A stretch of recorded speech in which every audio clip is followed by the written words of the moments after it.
So chances are, if you look behind me, you'll know that this is the Colosseum in Rome, Italy, right?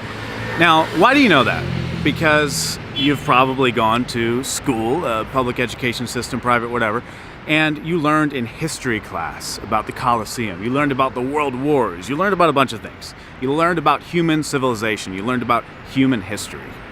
But something they don't teach you in school that is crazy because it's even more important in some aspects is self-history, okay? That's introspection of you. That's learning about yourself and looking back at the ways that you did things and things that have happened to you and saying, you know, what am I going to do to change it in the future? What am I going to do to change the future and the outcome? Self-history. Now, let me give you an example. If you were talking to somebody on the street here and you said, do you know what that is? And they were like, I don't know, it looks pretty cool, like, looks good for a Snapchat picture, right? You would think, how do they not know the history of the Colosseum, right? Where so many people died as a spectator sport, right? How do they not know this? This is so iconic. Look at it, it's the Colosseum. But at the same time, you know, how many of us are really versed in self-history? How many of us are going in and looking back at our lives? How many of us are saying, you know what, okay, I did something like this and it didn't work out, and I'm gonna go ahead and change it for the future.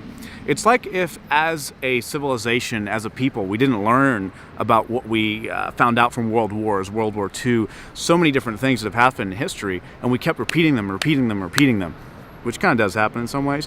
But at the self-history level, so many of us fail to understand why we keep doing the same thing over and over and over and over again. It's because we didn't learn the basics of our self-history. We haven't gone in and examined it in the way that we've been taught in the classroom to examine human history. And guess what? You're just as important. You are the most important thing to you, okay?